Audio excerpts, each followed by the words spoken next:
Okay. We have enough. 1, 2, 3, 4, 5, 6, 7. Yep, we have plenty. Good evening, everybody. Welcome to the Board of Education meeting. Just for the record, February 4th. Real quick, just an open public meeting statement. In accordance with the requirement of the Open Public Meeting Act, Chapter 231, PL 1975 announcement, I wish to announce that the New Jersey Open Public Meeting Law was enacted to ensure the right of the public to have advance notice of and to attend any meetings of public bodies at which any business affecting their interest is discussed or acted upon. In accordance with the provision, you watching a different show, Connor? We're not interrupting you here, right? In accordance with the provisions of this act, the School District of the Chatham Board of Education has caused notice of this meeting to be published by having the date, time, place thereof posted in the Board Administrative Offices, sent to the clerks of the borough, the Chatham Township, the Library of the Chathams, the Chatham Courier, the Daily Record, the Star Ledger, and the TAP, which is an online newspaper. Mr. DeCola, would you mind taking attendance? Mr. Gilthorne, Mr. Arnott. Here. Ms. Chambers. Here. Ms. Chigarelli. Here. Ms. Clark. Here. Ms. Kenny. Mr. Ryan. Here. Mr. Valenti. Here. Ms. Weber. Here. 7 present and accounted for. Excellent. If you're able, could you please stand and join us for the Pledge of Allegiance? The flag is over by the main door. I pledge allegiance to the flag of the United States of America and to the republic for which it stands, one nation, under God, indivisible, with liberty and justice for all. Just a quick check in the audience. Can you hear me in the back? You, Tracy, you can't? No? Connor, can you turn on that, or Jillian? Thank you. How about now? I know, sorry. We're just trying to...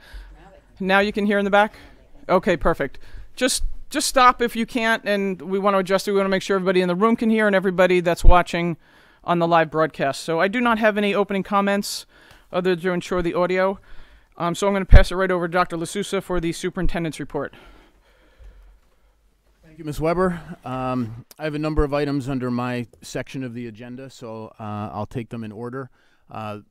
First and foremost, this is the first public meeting that we've had since the passing of one of our students, a 4th grader named Tessa Handerhan.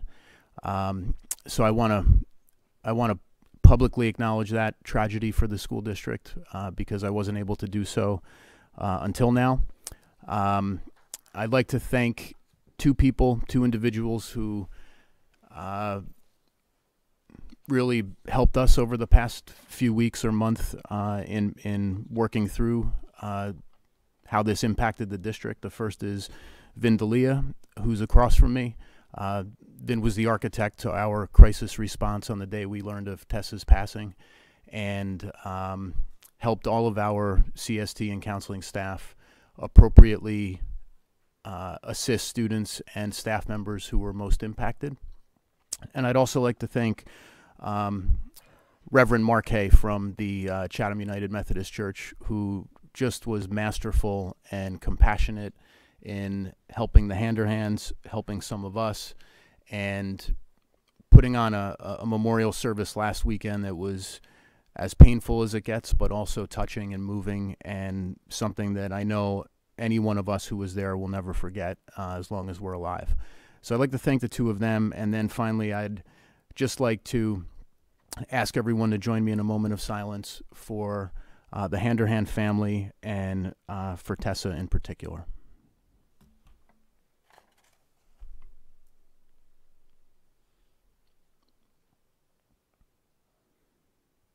Thank you. Moving into more mundane business, there are 3 items that I just want to update the board on.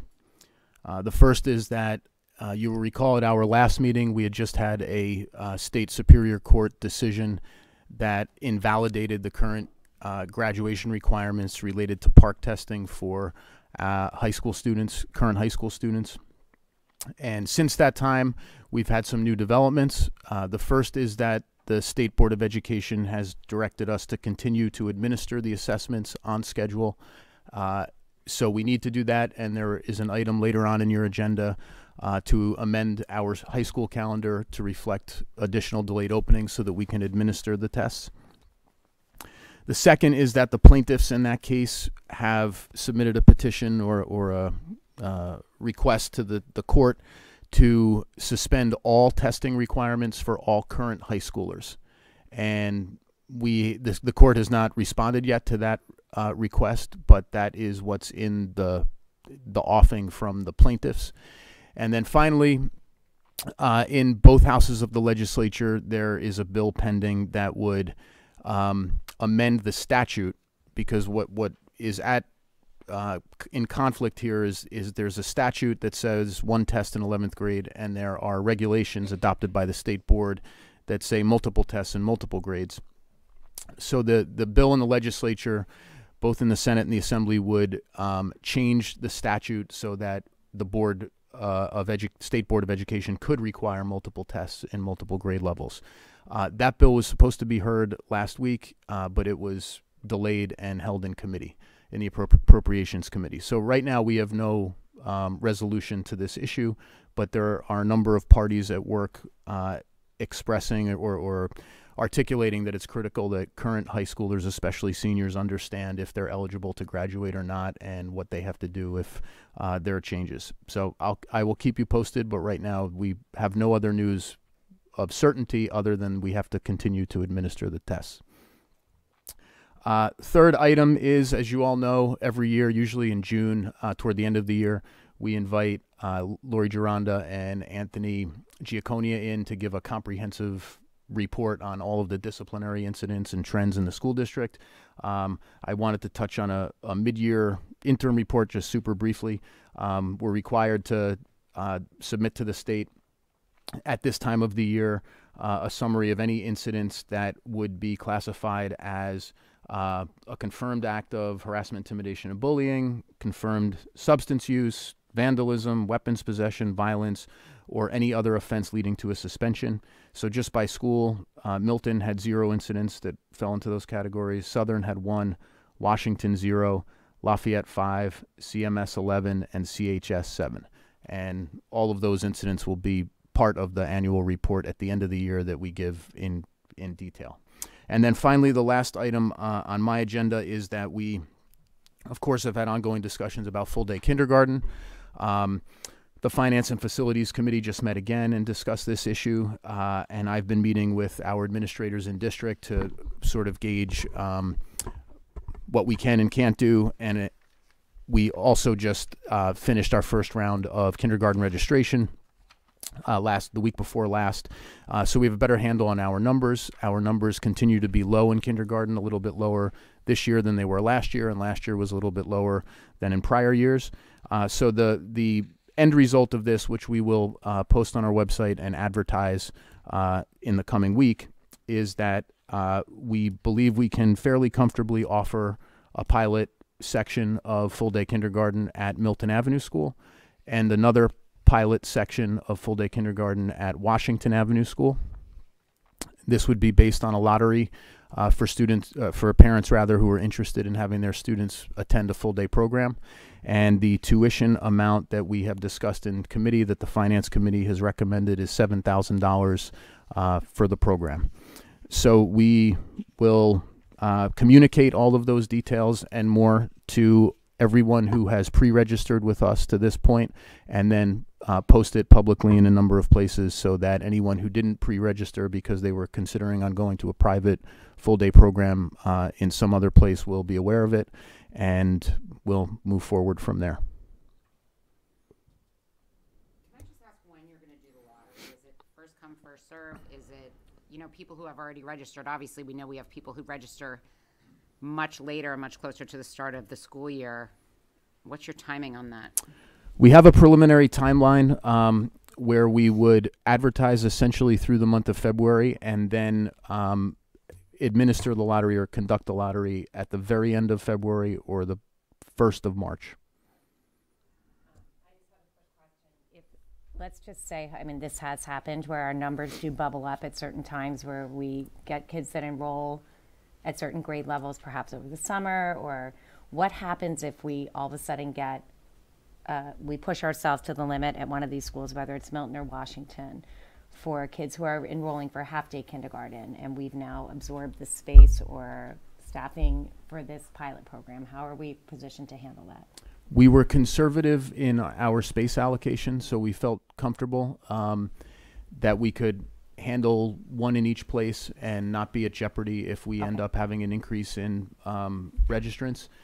And we anticipate that when we have the full day lottery launch, we'll absorb some kids who are registered right now for half day into the full day. So we may have some slots open up even in the half day. I just don't want us to be, I can only speak for myself. I don't want a kid to have to be moved for kindergarten because there's an open spot at Southern, but they're at a Milton or Washington location. I want to make sure that we are definitely able to accommodate students in their home schools. We're doing first grade registration now, so if there were something unforeseen, we would know in advance of the lottery, and we could adjust at least now. We can never predict what happens in the summer, but usually we have a fairly good idea of how at least kindergarten and first grade will look after we do the formal registration at this time. Okay, great, thank you.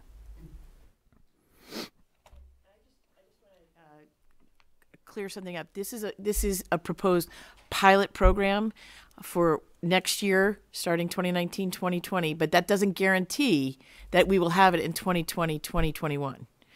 That would have to be like a yearly decision going forward based on numbers. That's correct. Just so that everyone knows that this would be a pilot program and probably be a year-to-year allotment if we can do it based on the numbers. It Yes. doesn't guarantee that we're going to have it next year. Absolutely right. Okay, so I just want to make sure everybody understands that. Thanks. I just have a question on the park, the standardized testing. So our current seniors are on good footing. I know. Forget about the ruling and that we have no guidance from the Department of Education currently. But as it stood before the legislation and before the lawsuit, our seniors are on good standings. I That's thought it was not our clear. juniors. Well, the seniors were on good footing, assuming that the regulations that had been in place for them were valid. Mm-hmm. But the court deemed them invalid. So one of the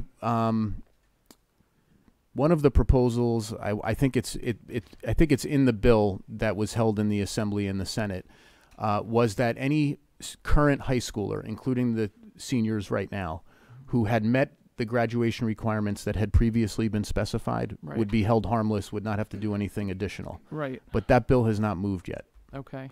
Because most of the current seniors, so the law is in 18A, in order to graduate, you must take a comprehensive test in 11th grade Right. in ELA and in math. Our current seniors did not do that. Because they took Our part. current seniors maybe took PARC Or or used more SATs likely or actually took ACT. the PSAT or ACT or SAT and had a score that met the cut score that the state had established.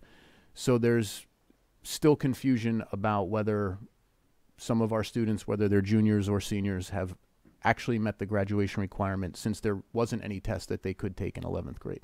But they're not on an island. Based on that, Mike, 40% of the state will not be graduating. More than that, yeah. Right, all of It's probably closer to all 60, of the but I was state, probably. I mean, I Right. think we could safely say that our current seniors, we would have more than 50 to 60% of them who went the optional road of right.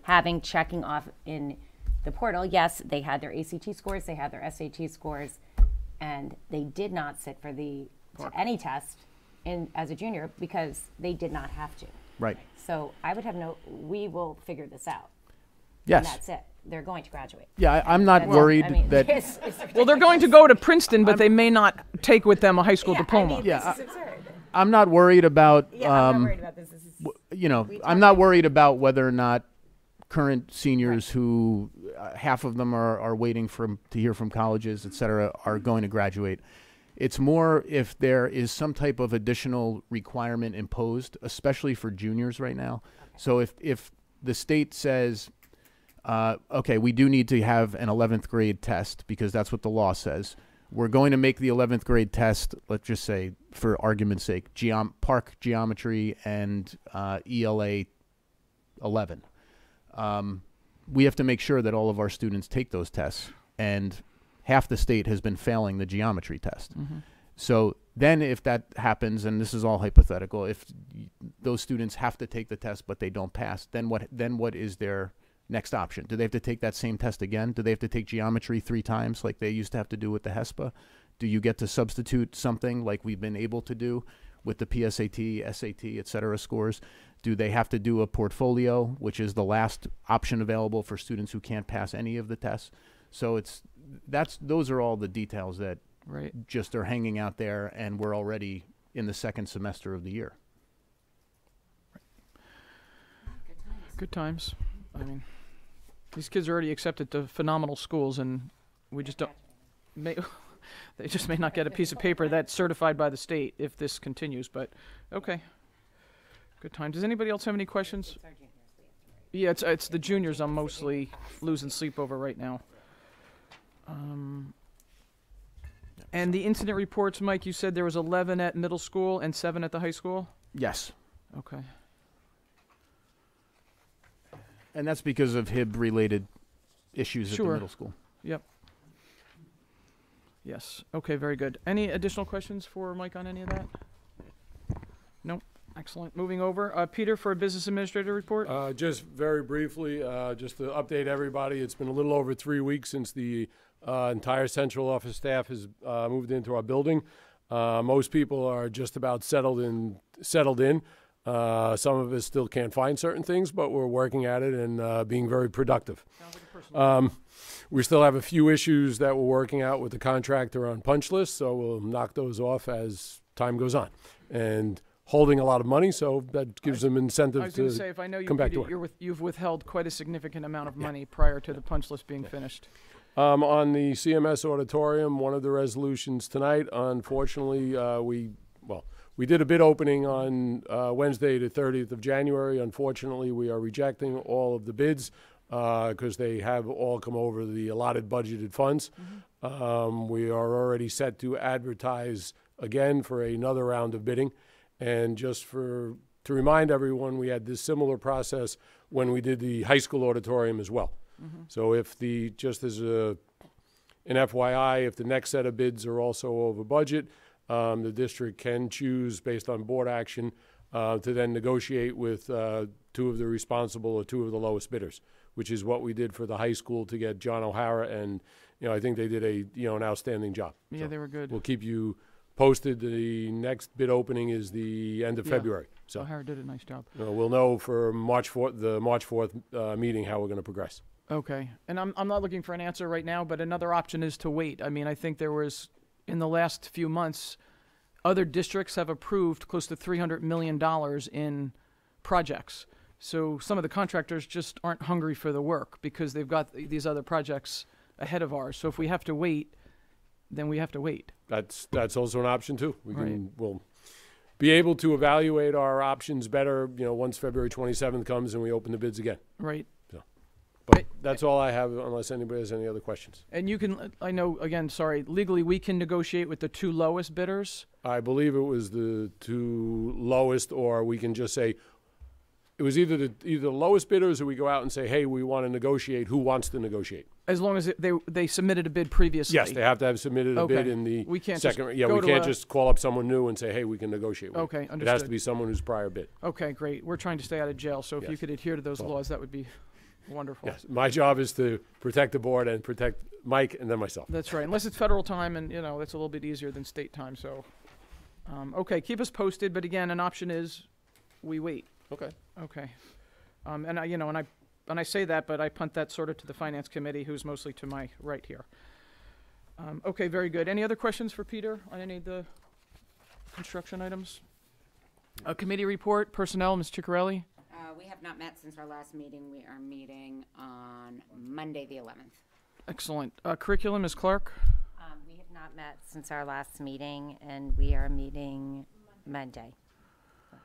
Okay, finance and facility, and I apologize. Could somebody over here speak to what was discussed? Sal, are you okay talking? Sure. That'd be great. Sorry to put you on the spot.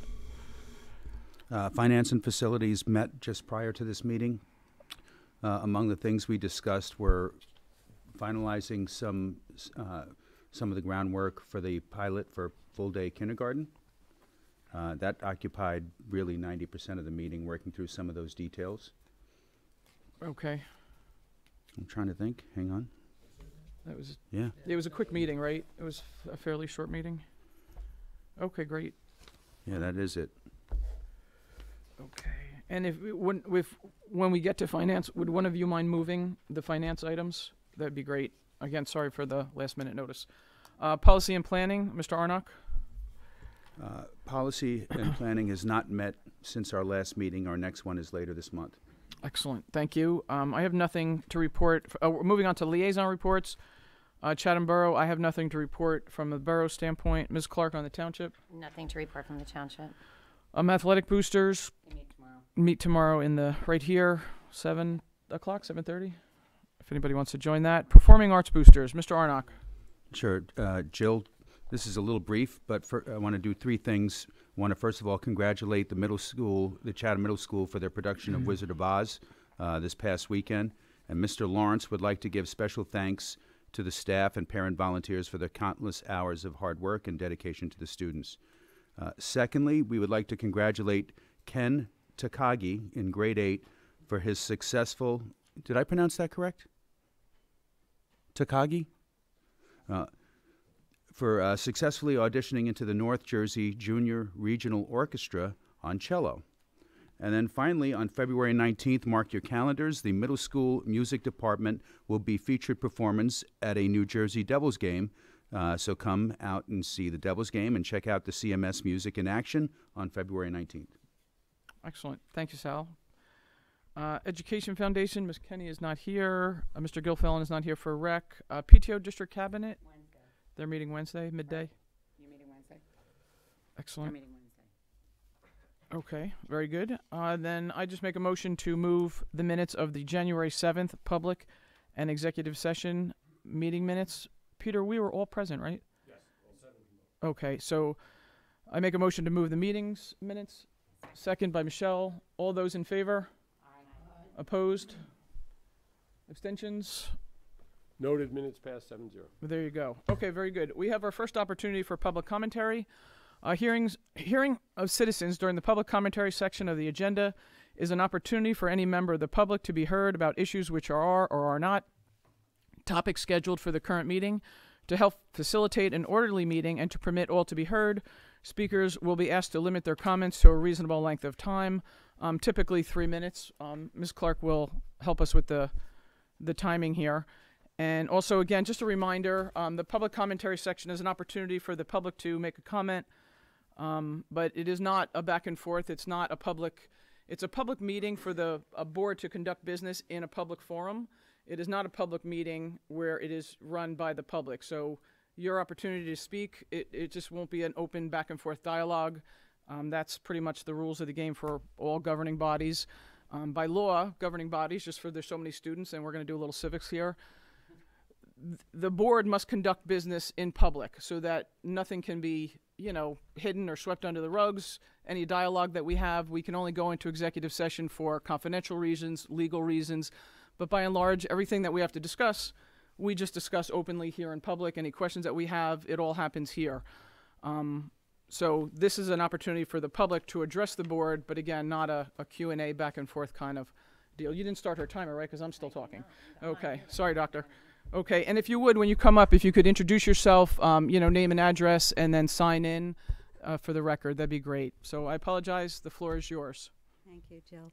I'm Bonnie Press. I'm from the township, and I'm here to give follow-up on our recent CPAG meeting, and this doesn't need to go away from my time, but I just wanted to once again echo appreciation to Dr. D'Elia for all you did to help those who knew and loved Tess. Thank you very much. With that, I was here a couple of months ago talking about reinvigorating our CPAG, which is the Special Education Parent Advocacy Group. We actually had the opportunity to have a joint meeting with District and Board of Ed on January 14th. All 16 members of our CPAG were there. I wanted to thank Dr. LaSousa, Dr. D'Elia, and our board members. We were very happy to have Mr. Ryan, Michelle Clark, and our president, Jill Weber, and not only just to be there physically, but to participate, to actually be invested and engaged in the meeting.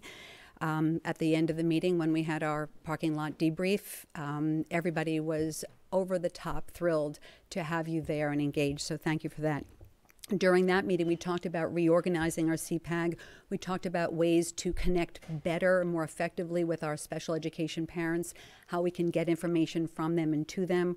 We talked about how we can better communicate with the district, how we can give you good information, and how you can give us good information that we can discuss with our special education parents. As a result of that meeting, one of the things we wanted to do was have the opportunity to meet and talk with the parents that were coming to the orientation meeting. And thank you, Dr. LaSousa, for setting up, and Dr. D'Elia for showing up and checking in at our table. We had the opportunity to meet and shake hands with some of the new special education parents, give them flyers, etc. Our next meeting, which would be the joint meeting, which will be March 7th, and our focus is going to be on literacy. And at that meeting, we're hoping to talk about the program that we have in place in our district. Everything from screening, how we identify our most vulnerable and children at risk, what remediation accommodations do we have running through. You scared me with the thing, and it was only 1 minute, and I thought, wow, okay. What we have in place. And with that, we can then take a look at what we have and where we'd like to go as a district. I would like to ask that we have representation once again from anybody in the board that would have the time and the motivation to come and help us. And specifically, if we could have representation from the district and those people that have a special expertise or special knowledge about what data we have inside our program now. Heather Rocco, Karen Chase, a reading specialist, are all people that came to mind. And with that, I'd like to thank you for my almost 3 minutes.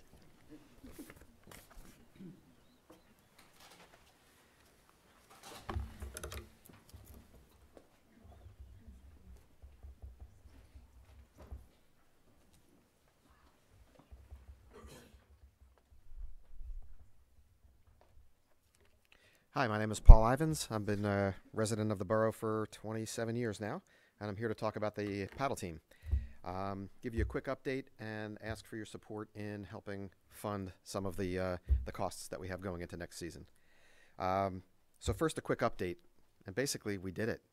What was an idea around our dinner table 5 years ago became a club thanks to your guys' approval and support, and thank you for all your help and support over these years.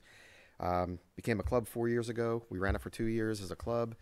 2 years ago, you guys approved it as the first varsity team for paddle in the country. We had 42 players last year. This year we have 95 players.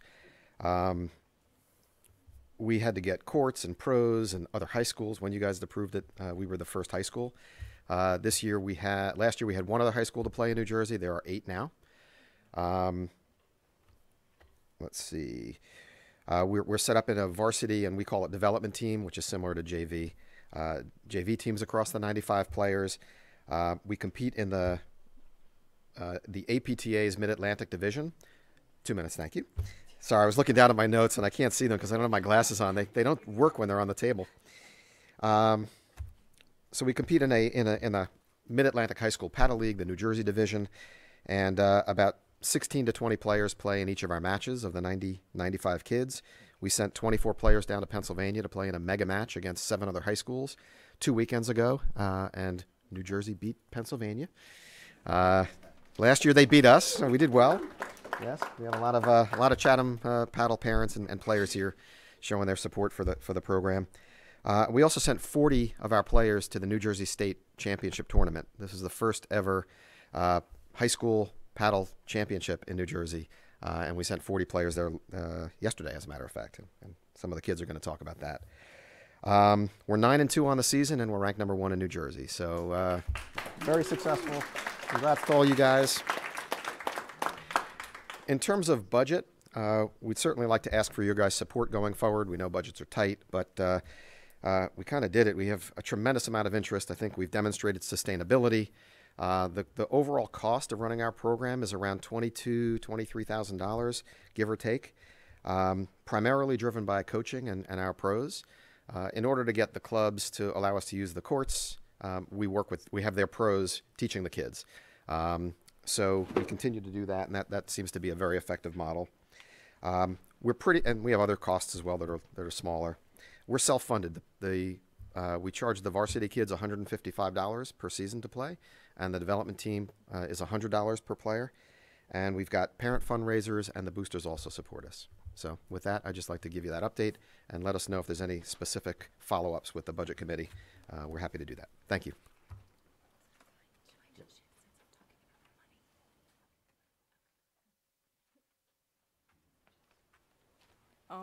My name is Heather Ivins. I'm one of the captains, along with Colin Schroeder, of the paddle team. And I just wanted to say that it's been really amazing to see the team grow and see paddle grow throughout Chatham since my freshman year. And my freshman year and sophomore year, we had a club, and it was only about like 20 kids that would come. And then last year, as my dad said, it was 42 kids the first year that it was a team. And now this year, jumping to 95 kids, and us winning the state tournament in both the boys and the girls division has just been has been really amazing. And we just wanted to show you guys the plaques that we got for winning. They'll be going in the trophy case at the high school. So these are both of them for the boys and the girls. So I just wanted to show you.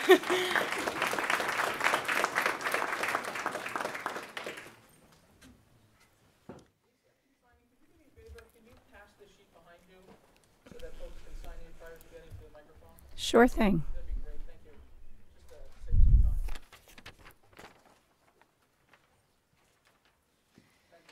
No problem. Okay, my name is Lisa Schroeder. You've seen me here before. This is my son Colin, who is co-captain with Heather. And I apologize because I'm going to read, because even though I shouldn't be nervous because a lot of you are my friends, somehow this feels like going to the principal's office, or worse yet, the superintendent's office. Colin was actually going to do the speaking, but he's got a little laryngitis, so now I'm in charge. As the treasurer of the paddle team, my biggest concern, of course, is our funding. I'm back again to request that you seriously consider helping us with the paddle program. We realize that you cannot give us money that you don't have, but I can't help but wonder if there might be money found within the budget someplace for us. So with that in mind, I have a few questions for you. The first is, and I know I've brought this up before, about the activity fee and the fact that this year it was $50 more than it was last year. I did a little bit of thinking and asking around to some of our players, and it looks like a significant number of us, and I don't have statistics and I wish I had gotten that together for you, have already paid the activity for something else that we do here at school. So as much as we appreciate the fact that you're not charging us an activity fee because we're not funded, we can't help but wonder where that additional $50 from each student went, and if maybe, just maybe, some of that can come our way. So that's my first question. My second is, as far as we understand, in previous years, wrestling was a sport that was fully funded by the school district of the Chathams. But this year, we're sharing those financial responsibilities with Summit's team in a shared program. We're curious to know if there's any surplus money from that combination, and if so, could it be allocated to us?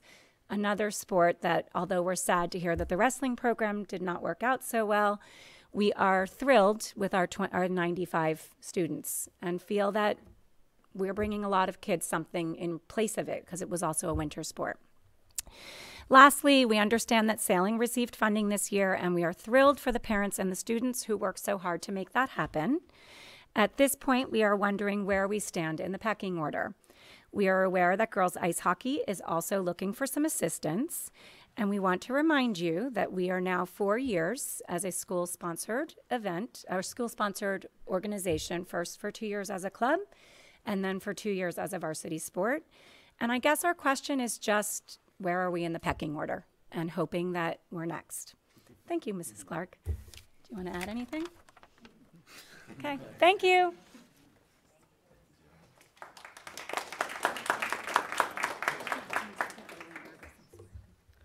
Hi, my name is Michael Vinsel, and I'm a junior at Chatham High School, and I just really wanted to quickly show my support for the Chatham High School paddle program. A couple years ago, I joined the team just based off an email I saw in my school email, asking for people to come to the meeting, and I thought it was a really cool thing. So I signed up, and I quickly realized that paddle had become my favorite sport all time to play, and I see that many other people have found it to be their top sports as well. Nowadays, walking around the halls at school, I see kids wearing paddle spirit wear that I've never even seen before, and I think that's, a really great thing, that there are so many people who are interested. And I think it would be a really great thing if the program received funding, because it's such a fun sport and growing to be such a, very massive community right now.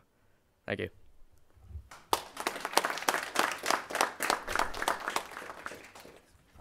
Hello everybody, my name is Amli Srinivas and I'm a sophomore here at Chatham High School. I've been a student at the Chatham School District my whole life and it has been a tremendous experience.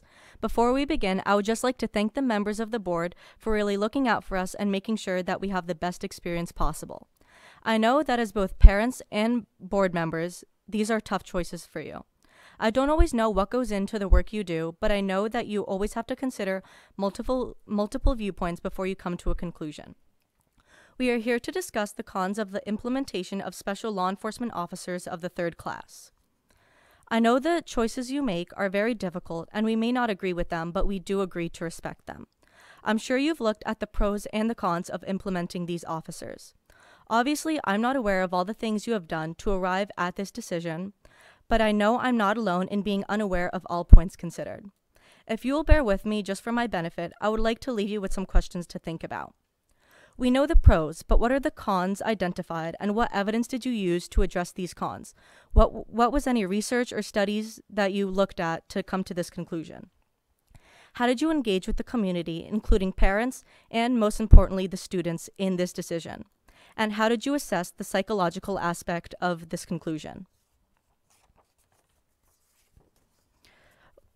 Earlier this month, I met with Dr. LaSousa and I asked him if it was possible for a survey to go out to ask the parents and the students about what they think about this choice. And you told me that there would be a student wellness survey that would come out later this month about that has a question about implementing these officers.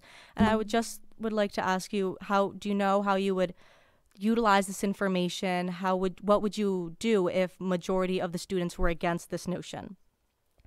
And I've done some research myself since being aware of this decision, and I've come across a number of articles from reputable news media outlets, independent organizations, and academic institutions. There was one in particular that stood out to me from the National Association of School Psychologists. Let me summarize the key points for you, and these are all direct quotes. There is no clear evidence that the use of guards in schools is effective in preventing school violence. Studies have shown that the presence of security guards in schools negatively impacts students' perceptions of safety and even increases fear among students. They found no evidence that visible security measures beneficially impact academic outcomes, and they may even have detrimental effects in some cases. Thank you.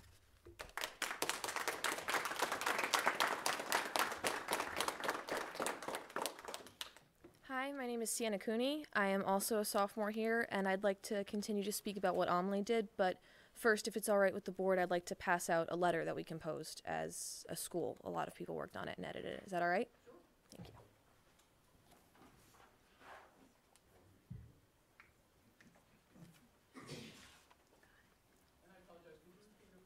Sienna Cooney. Thank you, Sienna. No problem.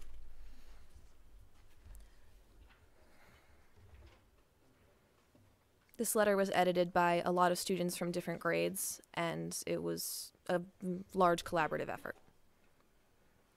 Did you want us to read it, or did you want to talk? No, I want to talk, but that's go just ahead. for you guys to look at later. Okay, thanks.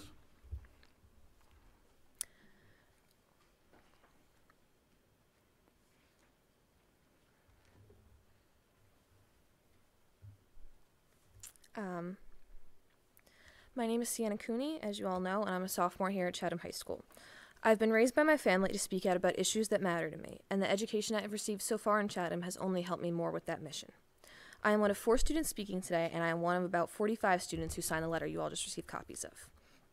Before we dive more into the facts, I think it's important to acknowledge that the only New Jersey school shooting in this century took place at an inner-city high school with metal detectors and an armed police presence. We live in a very safe state, and I'm very happy to live here. And we have some of the best gun control laws in the country, and we're already in one of the safest towns in an already very safe state. One main concern we did want to address with the board about this decision to implement school resource officers is the possibility of students maybe taking the guns from the officers. There was a case where a third grade boy was able to fit his finger into a resource officer's holster and fired one shot from the officer's pistol in Minnesota last year. On a separate occasion, a high school student in Michigan was accused of grabbing a sheriff deputy's holster during a struggle after he allegedly assaulted his ex-girlfriend in a school hallway. He gripped the holster so hard he fired a shot through the bottom. School resource officers, even ones that have the level of training equivalent or better to local police, can make mistakes. The Associated Press documented 30 incidents since 2014 of gun mishaps in schools by law enforcement officers and educators. They reported sometimes students took guns from officers' holsters, sometimes officers left them in an unsecure location where students found them, and sometimes officers themselves accidentally fired their weapons. Additionally, during several school shootings, armed officers were present on campus and could not or would not prevent these horrible tragedies. School resource officers were on site at the time of 4 out of the 5 worst school shootings in history. Shane Stoke, a respected author and social justice activist, said, "When a country with less than 5% of the world's population has nearly half the world's privately owned guns and makes up nearly a third of the world's mass shootings, it's time to stop saying guns make us safer." We fully support Alyssa's law, and we are happy to see that it has just been passed, which would put a panic alarm system in all New Jersey classrooms so that they would have a direct line to their local police for quicker access. Thank you.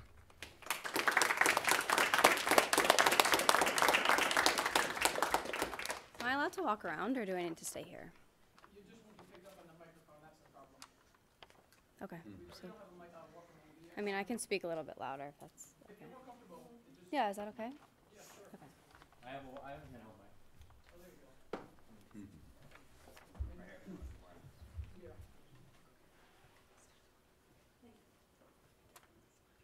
Just be cognizant the cameras are, playing visibility. So hi, I'm Emma Haberman, a student here at CHS.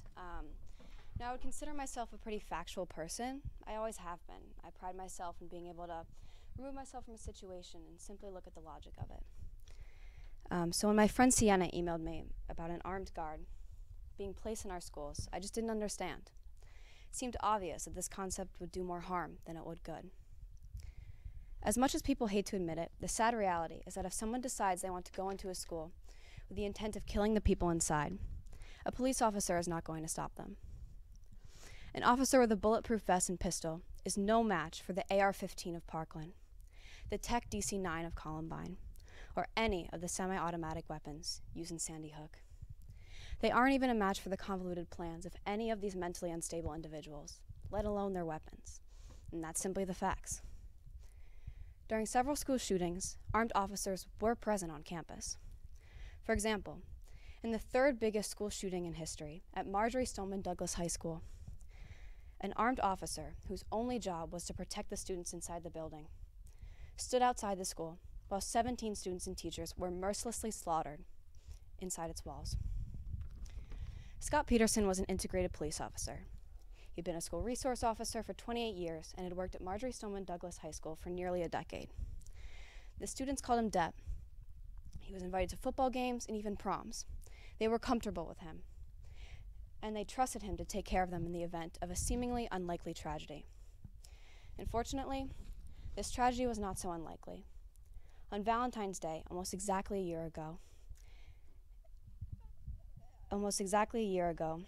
despite his presence as an armed officer at the school, 17 students and teachers died.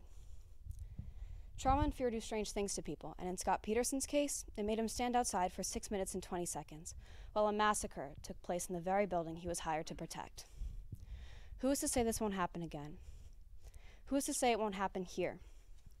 Scott Peterson swore on the same oath that our prospective officer did, yet there was nothing he could do to stop this horrific event. What makes you think another officer would be? According to the NYPD, the largest and best trained police force in the country, even if the officer had fired, they would have only had an 18% chance of hitting their target.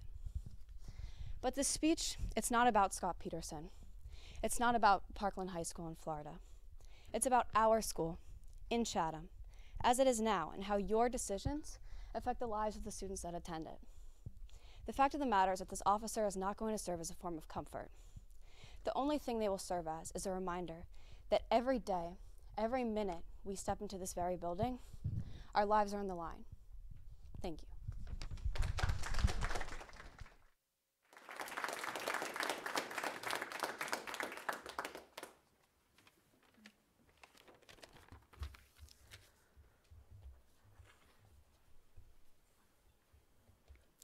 Hello. My name is Maddie Boland. I'm a freshman student here at CHS, and I'm also one of the many students who share the concerns about the implementation of these Class 3 school resource officers in our district. We feel that this decision is a well-intentioned but ill-conceived effort to keep the students of Chatham safe. Children with or without a history of gun violence will be affected socially and psychologically by the presence of school resource officers in our schools. I know with myself personally, seeing someone with a gun, even a trained officer, makes me nervous. I had study hall one morning about a month ago in this very room where I was just working on my history homework, and our security guard had walked in with one of the regular police officers that stops by the school sometimes. And I hadn't noticed when they walked in, but when I looked up from my homework, I had seen this police officer's holster just like right in front of me, and I couldn't concentrate on my homework after that. It was just like this big wake-up call that there's something in this school that could potentially hurt me or someone else, and especially since school is supposed to be a place where you're supposed to feel safe all the time. Many different students from different walks of life know the presence of armed resource officers can make them feel as though they're in prison. These officers can have an intimidating presence and make the school feel like an unsafe environment. Studies show that when students encounter armed officers at school, they feel uncomfortable and are less likely to trust school leaders. If we have so many anti-bullying laws in our state that are there to make sure students feel safe and happy to go to school, why would we have a weapon or a person there that would make students feel unsafe and uncomfortable? At March for Our Lives, Edna Chavez, a student from Los Angeles, spoke out against adding more school resource officers.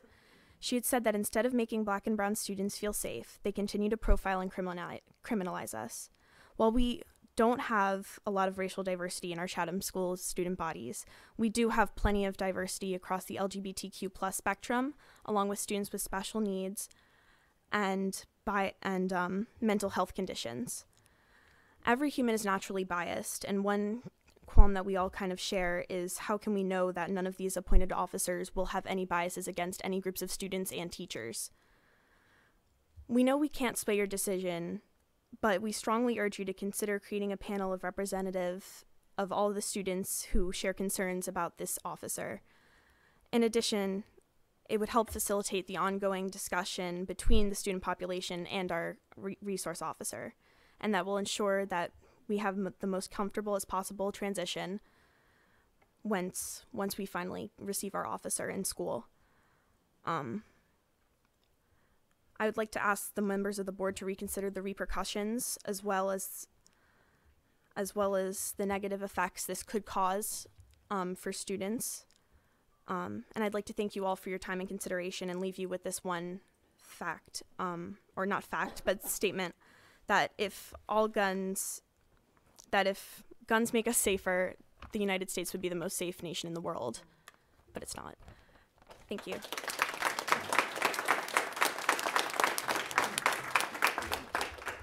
Hi, my name is Zoe Papier. I'm a senior here. I'm actually finishing up Sienna's speech for her because she ran out of time. We all the students here who have spoken agree that there is no real evidence to support that adding SROs actually result in safer schools. Mark Schindler, the head of the Justice Policy Institute, says that in fact the data really shows otherwise, and that this is largely a failed approach in devoting a significant amount of resources, but not getting the outcome in school safety that we are looking for. Education Justice Alliance Director Letha Mohammed addressed the less statistical, the more knee-jerk reaction many people have that causes them to implement SROs. She shared, "I'm a parent. I have students in school, so that emotional response is normal for human beings. We have a responsibility to dig deeper than our emotional response and look at the data and facts and see if our emotional response is warranted or if there's a different way to look at school safety." Thank you.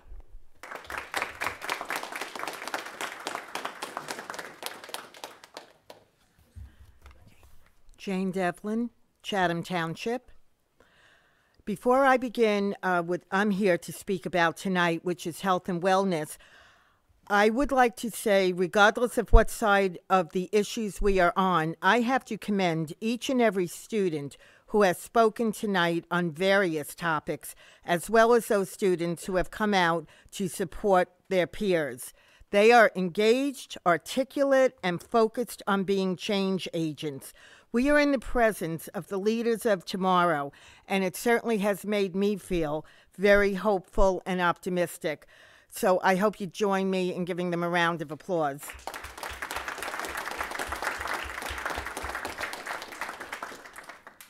So I would like to thank also the administration and the Board of Ed for all its dedication, hard work, and due diligence always. And tonight, I am here to suggest respectfully a mid-year brief questionnaire, maybe in health class or wherever, to get a kind of state of the school union, a wellness gauge, if you will, perhaps initiated by the SACs.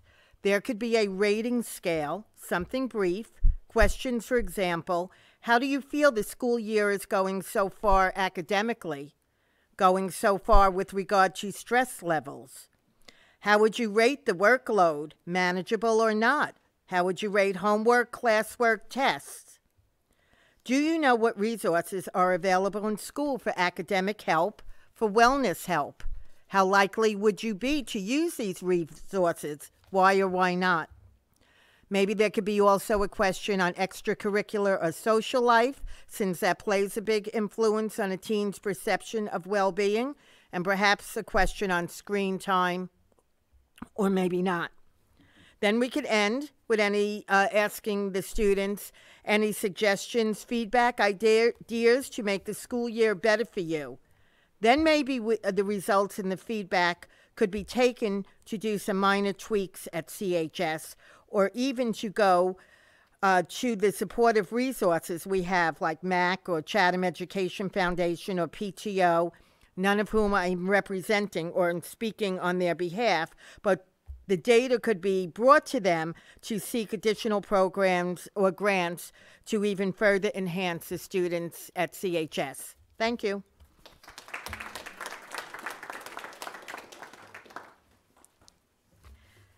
Hello, everyone. Tracy Ness, Chatham Township.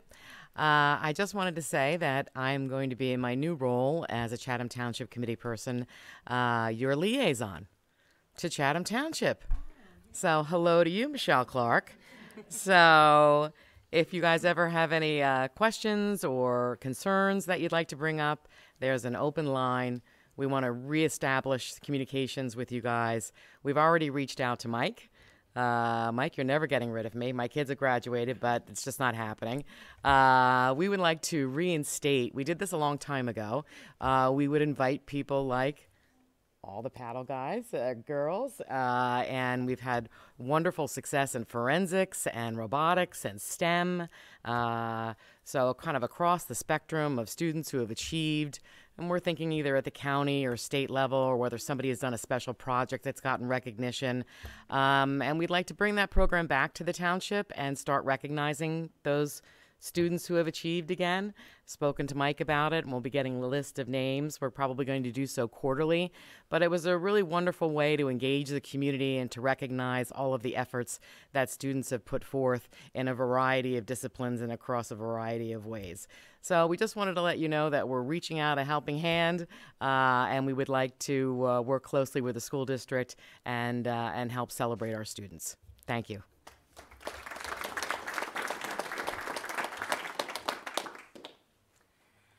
Hello, Carolyn Dempsey, Chatham Borough, and much like Tracy, I'm just coming to introduce myself and say hello, and I'm the new liaison to the Chatham Borough Council for you guys. So, as Tracy said, I would love to have open lines of communication from the school board and school district to Chatham Borough.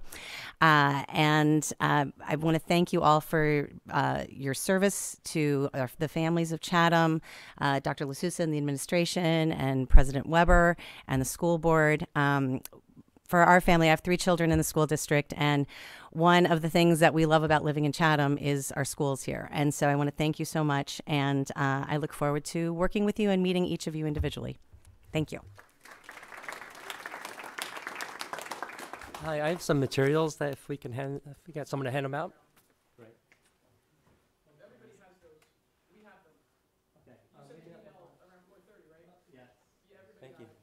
Thank you so much. My name's Eugene Wong. I'm from Madison, New Jersey. I'm here on behalf of Preschool Advantage. And to take you back, you guys are talking about weighty issues, paddle, school shootings. Preschool Advantage is all about focusing on the kids that come before they start public schools system. We are about 23 years old, and what we do is very simple. We pay money, we raise money so that 3- and 4-year-old kids can go to great preschools, so that when they start public kindergarten, they're at a par with their peers. So the magic of this is that when you're from a less well-off background, even by age 3, you're already behind your peers. And what does that mean? That means in between year 3 and year 5, when you start public kindergarten, you're way behind when you start public kindergarten, and you have a really bad chance of catching up with your peers. You start off public school being a problem to your teacher, being a problem to the school system, instead of being there comfortable and ready to learn. So what Preschool Advantage is all about is getting kids from families that really want an education for their kids but just can't afford it. For the poorest of the poor, there's federal Head Start money. But that level, when you qualify, that's a federal level. So that's nationwide. So it's something like $20,000 a year. And you know, in our district and where we live, there's no way you can afford that. So the United Way has come up with this statistic called, there's ALICE families, asset limited, income constrained. And the concept here is that, yes, we're way above the federal poverty level, but there's no way you can have enough money to make ends meet, much less pay for private preschool. So actually in Chatham Township and Chatham Borough, the percentage of ALICE families in our communities is actually 17%. So that's 1 out of 6 kids. These high school kids can help me out with the math, but their families don't have the resources to pay for preschool. And so when their kids get into public kindergarten, they're already behind. So 1 minute left. What can you do for me? What you can do for us is actually just spread the word about Preschool Advantage. We've been on a push to increase our organization to get more and more funding, get more and more partner preschools so that we can get more kids in, and we need more applications actually. So we have flyers that we've distributed out, and all we want to do is post it, send it around, give it to friends, people that you know, just let them know about the organization. We're looking to help people, and we look to help more and more people this year. Thank you very much.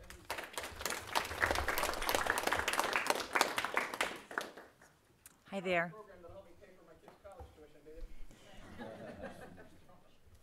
Hi there, I'm Sally Allen from Chatham Township, and I just wanted to echo, I know the paddle team already spoke, but I think our paddle leaders that brought the sport to the school are actually being quite humble about the workload that they've undertaken to make this happen. I wanted to point out 2 things to make sure everyone was aware.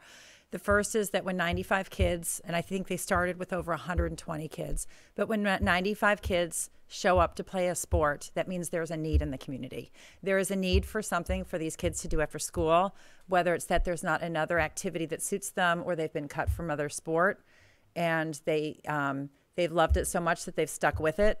And to have, and secondly, to have 40 that play varsity, and to keep on another 55 in a developmental opportunity and not make a single cut is a pretty amazing effort. And these kids stuck with it, and the parents and the coaches.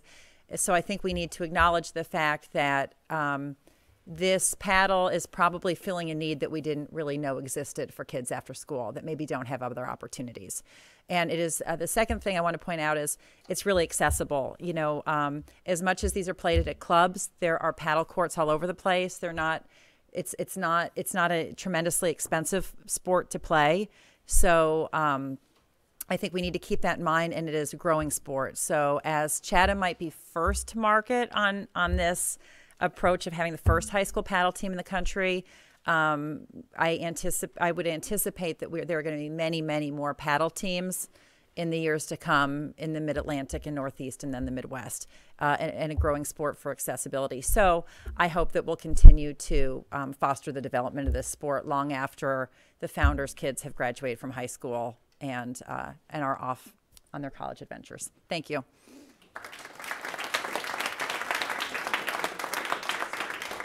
Sally, did the sign-up sheet end up back at the podium? Yeah, it's right there. Oh, that'd be great. Thanks so much. Alrighty. Thank you. So if there's no additional, there's another opportunity for public commentary at the end of this meeting. So I'm going to close this current public commentary session, and we're going to move into the agenda. But before that, I just want to clarify a couple of points, especially the students that spoke out about the, well, they kept saying SROs, and I just want to clarify, there's a distinct difference between a school resource officer, which is what we're not talking about, and a class 3. So when you state statistics and cost-benefit analysis, an SRO is basically twice the money that a class 3 is, and they perform somewhat different functions, and the structure is different. So if you could go back and do a little research on that, that'd be great. I strongly encourage you to go watch the December 4th, was it, meeting, where the chiefs of police were here? October, gosh, sorry, I lost a little time there. So back in October, or you can go back to pretty much every other meeting for the last maybe 3 years that we've been talking about this. There used to only be SROs, and then the state of New Jersey created this class 3 because they recognized that there was a need for additional personnel in the school, but SROs, school resource officers, are cost prohibitive. So the state instituted this type of special officer for expressly this purpose in schools. So I just want to point out that you said what led you to the conclusion. The Department of Homeland Security said this is absolutely, aside from mental health, which we've invested a tremendous amount of money in, the next best thing you can do is a class 3. That's from the Department of Homeland Security. The Federal Department of Education said this is the best approach, recommendation. The New Jersey Department of Education has said this is the recommendation. The state law enforcement agencies have said this is the best recommendation. Forget all that, put that aside. Our 2 local chiefs of police have said that this is the best option for our school districts.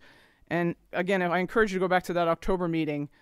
The dialogue was had very little to do with school shootings. It had more to do with community policing. It had to do, by and large, with response time. Currently, we don't have a way to respond or call to the police departments. We have to call 911. It goes to Morristown. They have to then figure out, is this school building in the township? Is it in the borough? Then they dispatch maybe one, maybe both. So we've timed it, and there's a lag time. Right, with a class 3 officer, they have a walkie-talkie on their shoulder, and they immediately communicate to the police department. But again, I'm not debating. I just want to clarify some points. SRO versus class 3. If you can go back and look at that.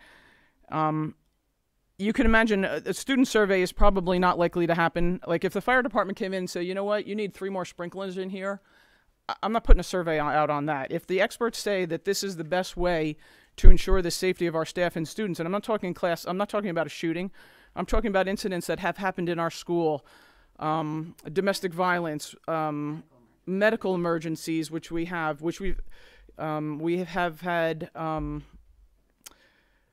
custody battles. So, I mean, I don't want to go through the litany, but sadly enough, we've had all of those happen in our schools this year that have to be dealt with. So we're not talking about school shootings. We're just talking about having personnel to help us with any of those emergencies. I sort of took things out of order. So I would encourage you to go back and watch that meeting because there's a lot more dialogue, and I'm looking at you ladies, but I'm really talking to everybody that clapped. Go back and, watch that video. Do a search, spot check some of the other meetings, because we've been talking about this for several years. This is nothing that popped up. But you guys did a great job speaking. I appreciate it. Speak out. Hurrah. Keep going. But go back and watch that meeting and listen to what the chiefs of police have to say during that meeting. The other thing, the paddle, Mr. Ivins, we have been talking about paddle, as you know. We've been talking about it for several years, and we kind of queue it up. So I wish Matt was here to speak about it. The Finance Committee, if they want to chime in, feel free to cut me off. This has been talked about at every budget season, and we're just trying to queue it up with each. And it is unlikely, and I don't want to speak for finance because I don't sit on finance and haven't for several years. So cut me off here, folks, if I'm going off trail. But it's been discussed at the finance meeting. There's hope to fund part of it, but not all of it. And I can't tell you the dollar because I don't know what the numbers are going to be. But I also encourage everybody to attend the public finance meetings where we go through, this is how much money we have, these are expenses, these are the clubs, these are the clubs that we fund, this is where the money falls out. So I don't know if anybody from finance wanted to add to that. So it's queued up, paddle people. We just can't give you a number right now. Peter, when is the public finance meetings? February and March. I want all of you here. Get them all on camera so we can No, I'm take sorry. attendance. They would be March and beginning of April. Luke, you got all that? Please. Yeah, they are public, but what, do you know which dates are the public, is the public finance? We have preliminary dates. We haven't locked in all dates because the governor's address date changed. So we won't have state aid numbers until the first week of March. First week of March, okay. Just check the website and then we'll But Sal, I'm sorry. No, Joe, I just want to add two quick things on the Class 3 officers. So first of all, I think all of you should be extremely proud. Your parents should be proud of you. And this passion that you show here, where it really is going to make a difference, is who you vote for in your state legislature and who you vote for as you and how involved you become politically down the road. So, you know, don't go work for Google and don't go work for a lobbyist. Don't go work for the NRA. All right, go work in public service. Your passion's amazing and you're all well-spoken. And I'm proud listening to you. And we have heard all these issues, and I promise you all of these things that you're agonizing over, we have as well. One last thing. One of you, is your name Maddie? Yes. Okay, and I think, Maddie, you made a comment that you looked up and you saw a police officer and all of a sudden it was instant stress, okay? I grew up in Brooklyn. I grew up with this guy in Brooklyn, and we knew the police officers in our neighborhood. We saw them every day. They knew us by name. They unfortunately maybe knew me a little bit more than my parents would have liked.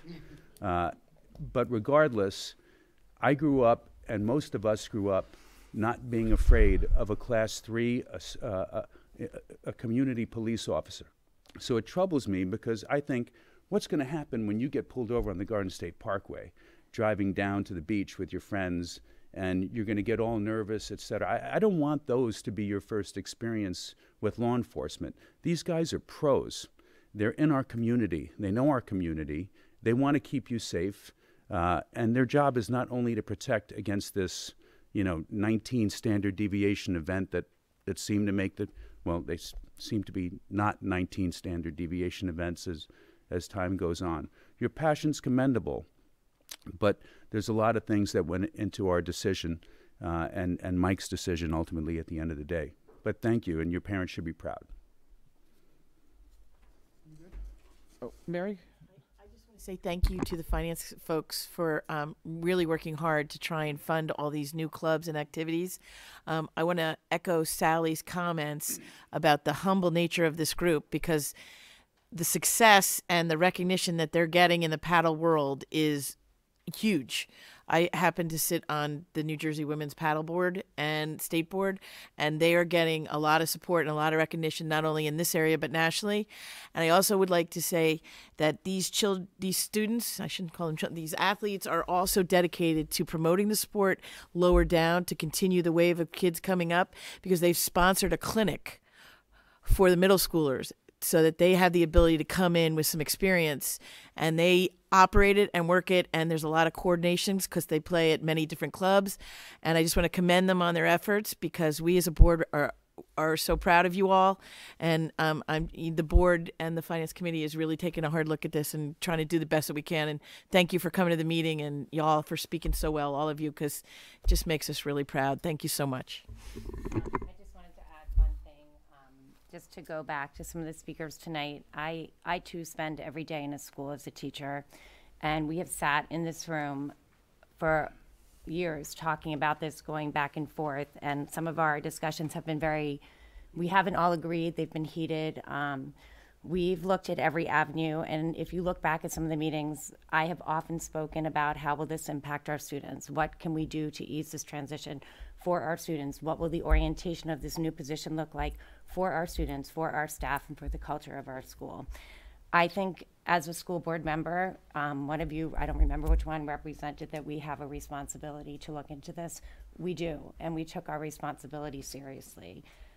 We have had incidents, many of which you don't know about, which have jeopardized sometimes the safety of our school, and we use our local enforcements to help us, but if we knew that we had somebody here that could respond quicker, faster, and help someone in a quicker response time, that's what we're looking for.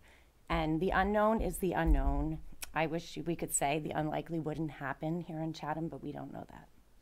And if we could minimize the impact of something that could happen, we have that responsibility.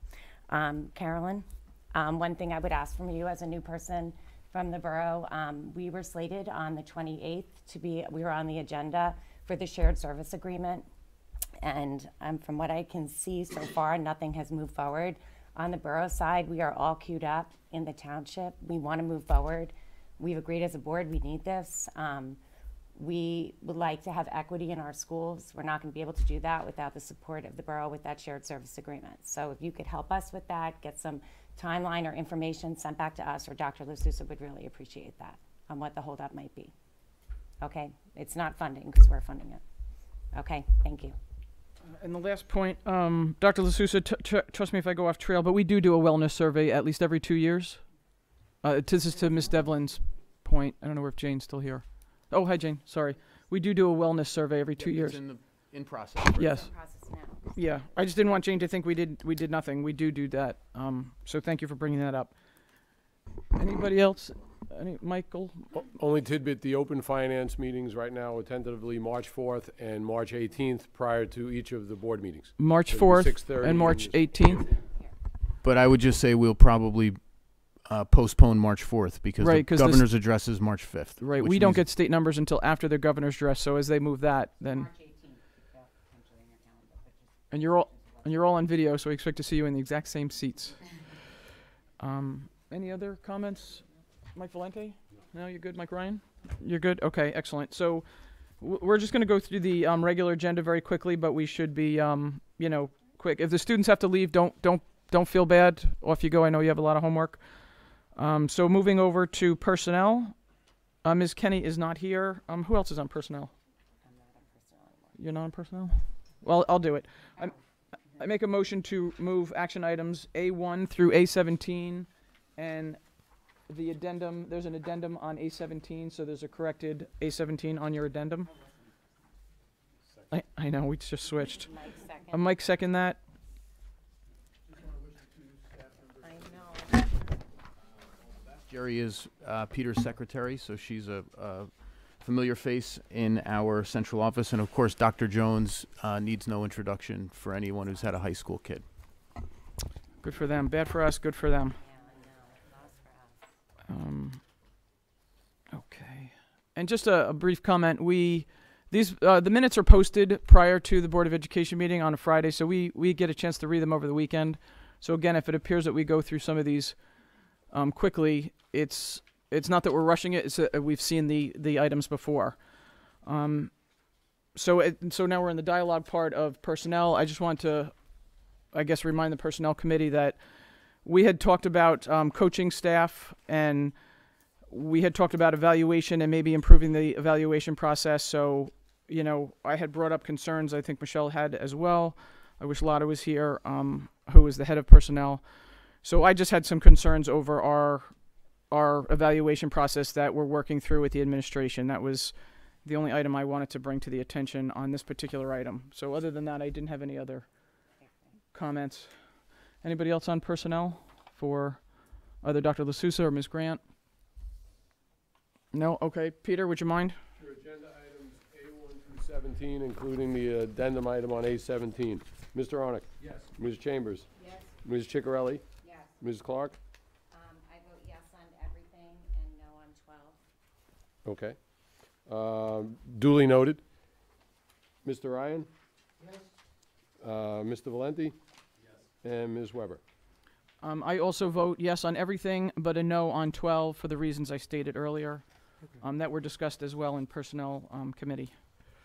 Duly noted. A1 through 11, A13 through 17 pass 7-0. A12 passes 5-2. Great, thank you.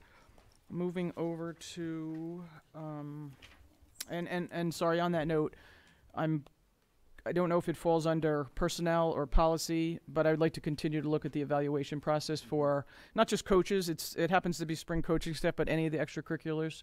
I know it's difficult in an academic environment, and I don't always understand the jargon, so I apologize. But I know we have the Danielson model, and maybe that doesn't always fit with some of the extracurriculars. And again, we've discussed this in the committee, and as Michelle mentioned, we have often sometimes heated dialogue, which is good.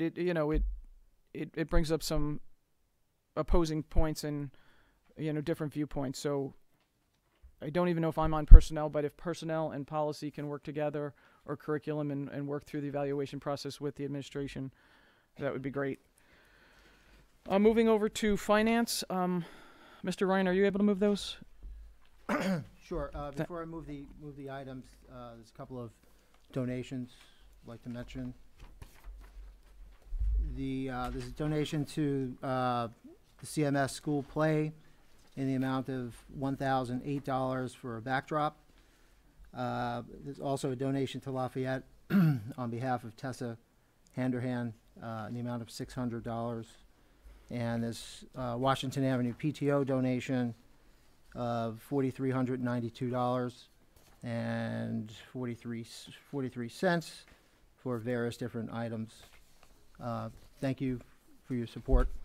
I'd like to move B1 through 17 and B18 on the agenda. Second. Excellent. Does anybody have any additional questions or comments on finance? Nope, for anybody? Okay. Peter, would you mind? Sure, agenda items B1 through B18. Mr. Arnick? Yes. Ms. Chambers? Yes. Ms. Chigarelli? Yes. Ms. Clark? Yes. Mr. Ryan? Yes. Mr. Valenti? And Ms. Weber? Yes. Agenda items passed 7-0. Excellent. Moving over to curriculum, Mrs. Ciccarelli. Yeah, I'd like to move items C1 through C4 on your regular agenda for vote. And one of those items requires some comprehensive discussion before you choose. The calendars. So, Mike, can you give us a background? You sent it out for survey. Yes. And can you share the results of that with everybody? Sure. So we've drafted 4 potential calendars. You could always go and change one of these and make it a 5th one that you ultimately select. But the 4 calendars, there are 2 that are pretty much kind of status quo, what we usually do, which is that we, after Labor Day, bring teachers in for 2 days, and then students follow 2 days after that. The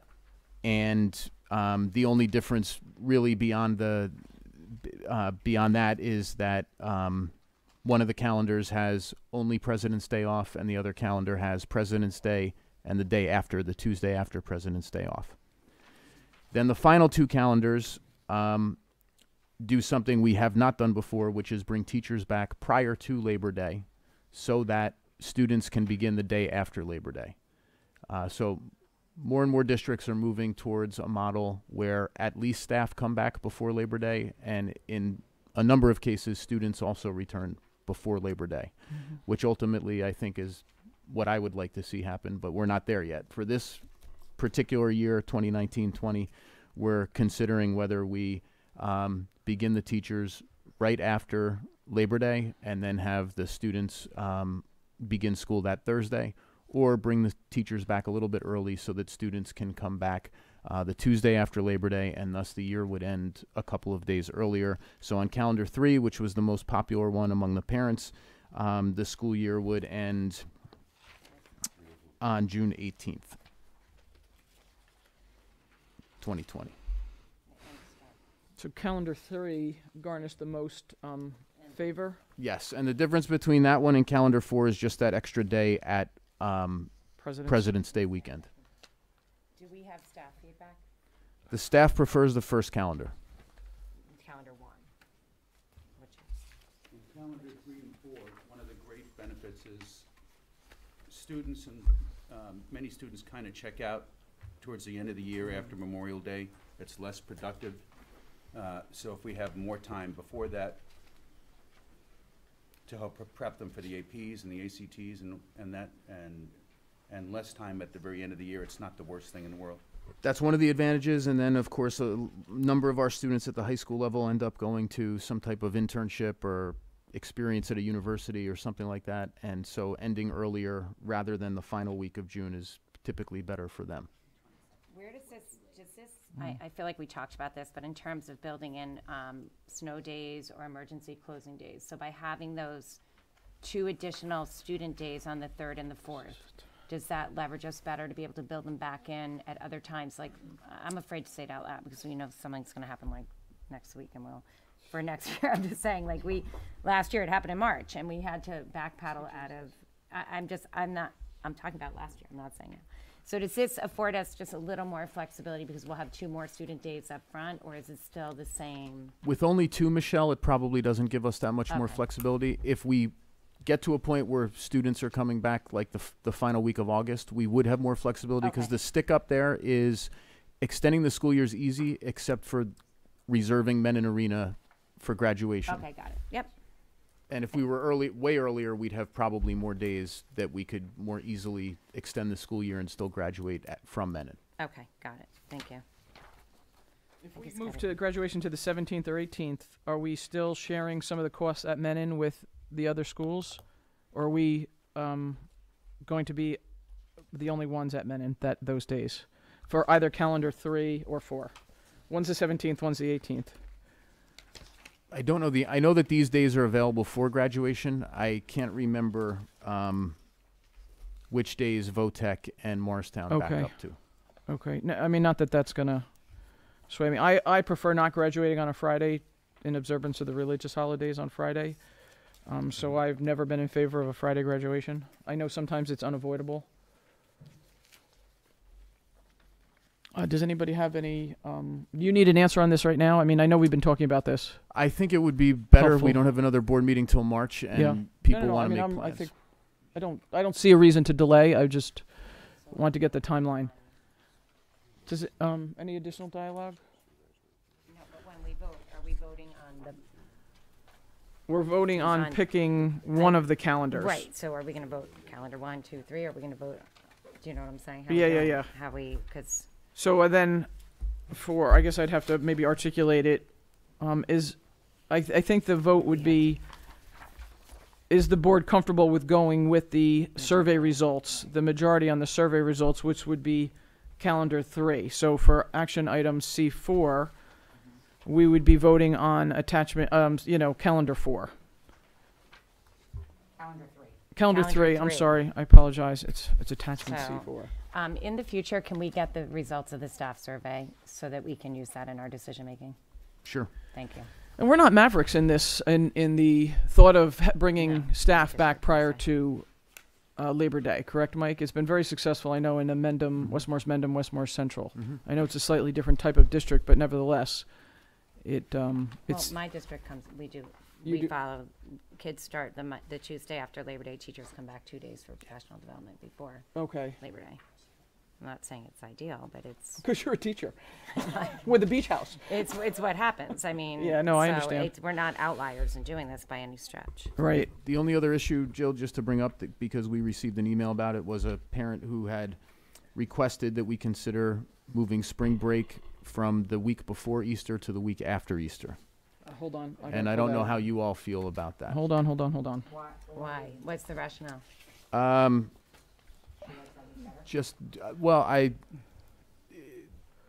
not entirely. I mean, I wouldn't want to speak for her, but I think that the sense was that perhaps more people are away then for the holiday Good Friday / Easter, when we utilize the week of Good Friday as a vacation week. We typically do that because that's one less day that we have to find another place to build into the calendar. So if you're looking at calendar 3, or any of the calendars, I guess, for that matter, but on calendar 3, I'm looking, if we move the vacation from the 6th to the 10th to the 13th to the 17th, we'd either have to prolong the year by 1 day and have graduation on a Friday, or we'd have to take away the Tuesday after President's Day if we wanted the year to end on the 18th. Okay. So it's. Right. If we move the spring break from the week of Good Friday to the week after Good Friday. Okay, but so the 10th would still be off, looking at the actual calendar, right? So yes, the 10th would still be off. Would still be off, and then we'd be off 13, 14, 15, 16, and 17. Right. and we'd have to find another day. And I'm okay with that. But can I say Go ahead. something? I feel like calendar 1, 2, 3, every single one has our spring break on the same week. If you look at the calendar from January, I think we need a break in February. You know, looking for those 2 days instead of just a long weekend. March is a long month. Then you get to April, and then you start AP testing right in the beginning of May. So you have instructional time for almost 2 weeks prior to AP testing kicking off. I think we want to consider kind of the fluidity of instruction and just putting it out there. I think if we want to throw out an option of another calendar with a different spring break, we should get the opinion of more than one person. We should throw it back out to the masses and see with a new date. I don't think. Or consider it, make it part of the discussion the following year, since it's, we're a little far down. I think we're kind of down the road at this point. One person should not drive this. No, I think we can No, listen yeah. to it and acknowledge it. But ridiculous. They're not driving the discussion. It had to circle around, you know, number of people in town, and is wrapping the holiday around the religious holiday, infringing on people's, you know, being able to stay home, celebrate, and then still have a vacation afterwards. So, but I think Or this go is away dialogue first and for come. maybe next year's set of calendars. and the return, just the Monday after, is a delayed opening for students. Right, Yeah, we do, so yep. it's gives you a little buffer there on all of them. I Right. think. But I would like to queue that up for next year's calendar, this Maybe dialogue. Switch it up every other. Yeah, or switch it up depending on how Easter falls. And do every other, maybe every other year, front, back, front, you know, Right. kind of give. So maybe we could just, I think it is a little bit late for this particular calendar, but certainly for next year's dialogue. And now, we also have an item, well, we didn't move on that yet, but I just want to double check. The C3 is an impact to the current calendar. You guys might want to listen up. You want to add 3 more delayed openings? 4. 4. Killing me, Mike, killing me. 4 more delayed openings. April 23rd, 24th, May 20th, and May 21st. April 23rd. So the students will be off for the week, delayed opening, and then a large percentage of the kids will have additional delayed openings. They'll have a week off and then 3 days of delayed openings. That's it. Are you looking at this year's calendar? I switched back to this year's calendar. It's not stapled, it's a single sheet. I see it. And again, Mike, this is to accommodate park testing. Yes. That we don't know if is going to be the graduation requirement. Correct. So we may, even if we vote on this, we may need to rescind this. There's really no dialogue, right? You need days right now. We need days, and this is the same thing we've been doing the last couple of years because we can't accommodate the number of students we have to administer small group small group testing. Right. With the technology requirements that we have for the rest of the group, we can't operate school while there's 300 or testing. 500 or 200 kids are testing. Yeah. It's just the same that this legislation is completely disrupting the students with no consideration for the disruption in their schedule. Just for the high school. Yeah, just for the high school. We But might it's- actually need one more for science too, because there's a new next gen. And it's right science before. test. I mean, to Mike, but that's not here yet. And Mike, to Mike Ryan's point, it's just for the high school, and it's right before AP testing begins. So it's additional instruction time. It's right after a long break. It's just incredibly disruptive for the student body. The only thing, obviously we have to pass this, we have to do this. So we have to allocate the days, the time to take the test. Karen, Mike, the second any information comes, even if we have to pull the information, we need to articulate that information to parents and students so they know. The current, as of today, this is what the state is requiring. If you are a junior, you must do this. Your testing dates are this time. If you are, we are waiting to hear more information. If it should change, we will let you know, and it probably will change. But we have to be forthright and not hold back, because I think information is our best defense right now, and we can't put ourselves in a position where, especially our junior class, we need to give them opportunities to test and test again if they need to, and kind of push this through. Okay, so I guess we can don't vote have on any the choice on calendar. that. So for item C4, when we do vote, the vote is, are we in agreement with calendar 3, which was based on the survey results, the one that folks like the most. Is everybody okay with that, or? Okay. Any additional dialogue on curriculum, or we can't talk about the other items, so Peter, would you mind? Sure. Agenda item C1 through C4, and just noting that C4, the 2019-20, is calendar option number 3. And actually, just to clarify, I know Ms. Ciccarelli made a motion. I need a second. Second. There you go. You should have asked for a pony.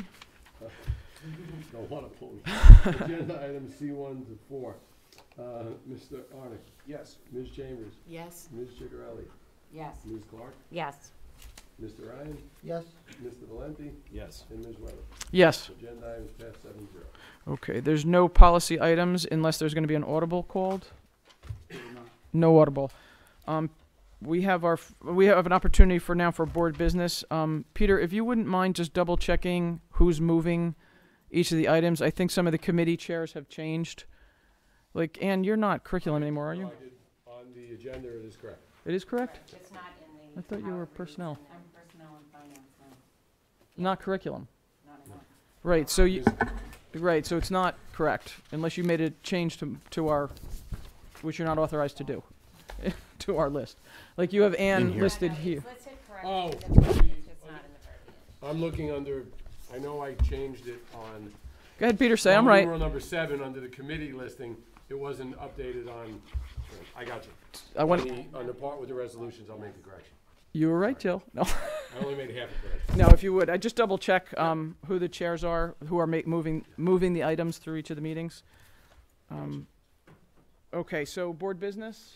I just want to, if anyone saw the Star Ledger yesterday, for the county section, Chatham dominated the county section, and for just amazing things, theater, again, the academic team, one of our high school seniors in a science talent search. This is for all of Morris County. Chatham occupied the entire page, so I don't know where Tracy is, but I'm like, these are the people she's looking for, so it makes us so proud when I see things like this and just the talents our students have and continue to represent us so well across the board in all arenas. So it's amazing what they do in their time here in school and outside of school. Excellent. Very good. Good. We love good news stories. Any additional board business? No. Mike, I have a question for you. You had floated the idea of possibly flipping, and again, I know this is going to be a long dialogue, not tonight, but in general. Have you made any progress on some of the research to have the high school students come the latest possible time and the elementary students come at the earlier time? Only because of the studies, they need more sleep. The kindergartners don't need as much sleep. Kind of some of the working parents, that have younger students, it might be beneficial to have their kids start earlier. No offense, but the high school kids, if they start later, they can walk to school or get rides from their friends. So I'm just curious if there's any, and we could table this for another meeting due to the lateness of the hour. I just didn't want to lose sight of the fact that we've been talking about this for several years. I appreciate you bringing it up, and we should allocate some time at a future meeting to talking about this in more depth. And who talks, sorry, which committee does that really fall under? And typically an item like this, you vet through every committee kind of just to feel it out, but who does it primarily start with? Curriculum, policy? I'd say curriculum or policy. Okay. I mean, I think that this is absolutely a social, emotional, academic, student well-being issue. So curriculum would be the most natural place, but it touches on policy and it touches on finance because the biggest obstacle has been transportation, and in particular, we've investigated what could we do if we just added additional bus routes for the high school, because they're only about 4 or 5 in the morning, and the initial answer was that we can't even. There's such a bus driver shortage that we can't even contemplate adding additional routes. So the only way to do it would be to do the full-on flip. Right. You've heard me say this before. I don't believe there's anything more impactful that we could do than start the school day later for high school students and for middle school students. It would do more for academic performance, student well-being, issues with anxiety, depression, every car accidents, you name it, everything improves when students sleep more. So love to take advantage of a future meeting and get into it a little bit more. And in this particular issue, there will be no debate or question about what's the best approach. There is no, the evidence is on one side and there is no other side. Right. Which so means it's we really need a to start- financial and logistical issue.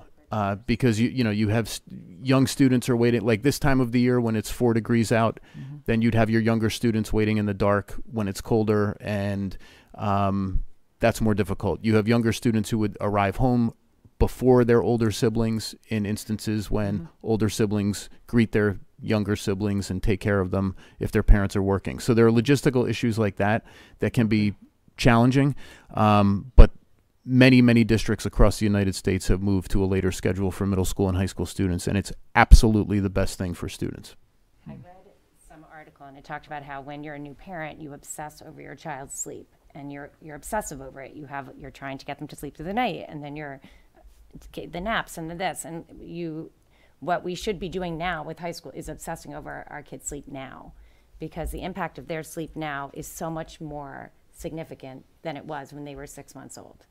And that if we really looked at our children now and the sleep that they're not getting, and if we thought about them at this time at 6 months old, we would be beside ourselves and dragging them in their car seats to the pediatrician. And I feel like no, seriously, this is like and then reading this whole thing, it was such an eye-opener for me to realize, like, what are we doing and what are we not doing? So I think it's so important that we continue this dialogue and be an advocate for our kids who can't advocate. They have to come to school when school starts. Right. And we need to continue this conversation. Even just when you have a delayed opening, the demeanor in the high school and the students, a delayed opening, it's a world of difference. The students' demeanor and their mindset, just having that little bit of extra time to sleep or even get something else done. Take a breath. Just take a breath for a minute. So I'd like to continue the dialogue and, start queuing that up. We talk about health and wellness, and since we know that the experts are saying if you do this, student lives will be improved. So therefore, we have to do it. We have to somehow, again, I don't think it's going to happen overnight. Sorry, gang. Maybe for the sophomores, freshmen, maybe we can make it happen. I don't want finances to necessarily be a constraint. I understand that there's a national bus shortage. I don't know if there's any way to privatize that, but let's just queue up the dialogue. And just not lose sight of that, and how do we get from here to there and get a timeline to make that happen. That was the only item that I wanted to bring up. Everybody good over here? Mike, good. Sal, Ann, Mary, Mike, good. Okay, then I'm going to, we have another opportunity for public commentary.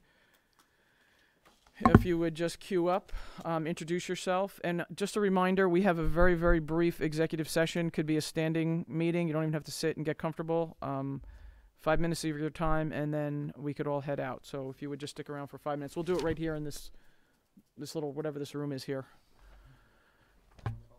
That little, yeah. Now our executive session. You're on, Jane.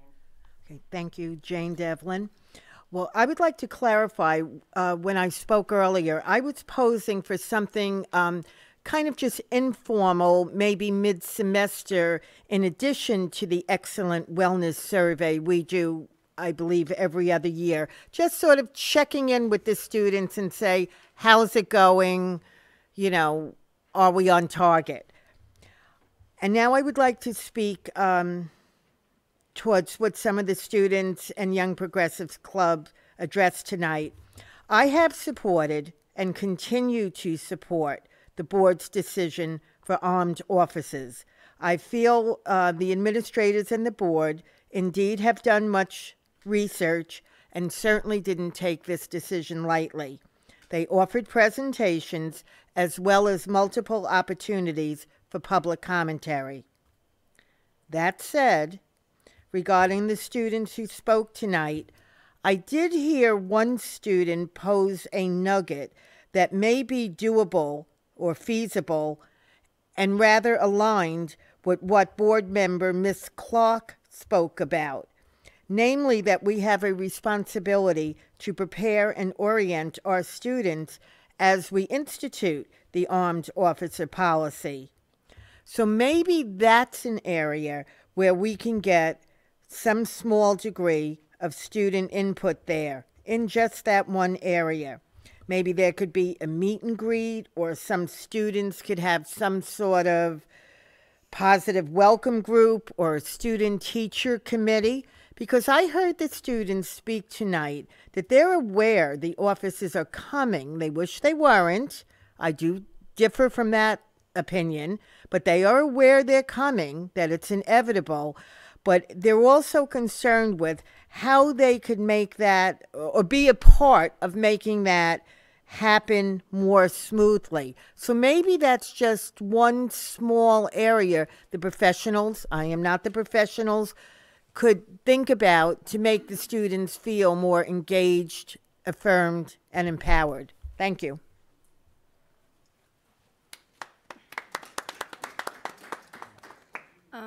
So I would just like to make one comment. Oh, sorry, I'm Emma Haberman. I'm a student here. I'm a sophomore. I think that our speeches, I know in your previous meetings, the topic of school shootings wasn't the main reason why you decided to have this officer in the schools, as it was made clear before. Why we focused so much on the school shootings, because obviously it's a very sensitive topic, and us as students are very affected by it and frankly scared by it. But the officer does carry, or will carry, a gun, which is a lethal weapon. And as we discussed in our meetings, the only real circumstance we could think in which they would need to utilize this gun in a lethal fashion would be a school shooting. So we're more so worried about this officer being armed. And as Sienna brought up before, the issues that have come into place with other schools with the guns. I think she mentioned a third grader getting his hands on it and pulling the trigger and firing a shot, and as well as a high schooler who got into a violent conflict with his girlfriend and tried to steal the gun from the officer. And that's all. Thank you.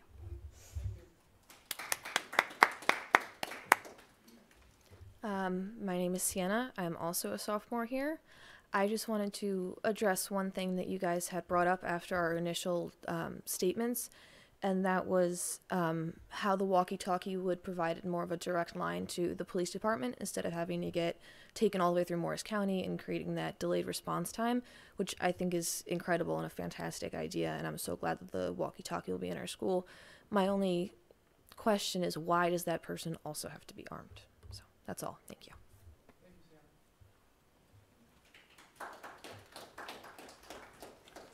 Good evening, Bill Heap. I'm not going to waste much of your time. I would like to commend the young ladies for standing up and speaking about guns in schools. They have their doubts. I did my best over the last 18 months to try and convince you guys otherwise. It didn't work out very well, but I'm glad I'm not the only one that has doubts about the policy. As far as full-day kindergarten is concerned, I really do hope you have considered the impact, the financial impact on the churches in town by implementing this policy. I've said it before, and I'm going to say it one more time. And I have a question. My question for you is, have you zeroed in on the amount of tuition that you're going to be charging for this? And if so, could you share that with us and let us know how you came upon that number? Thanks. Talk about that, Bill, at the beginning. Mike. I'll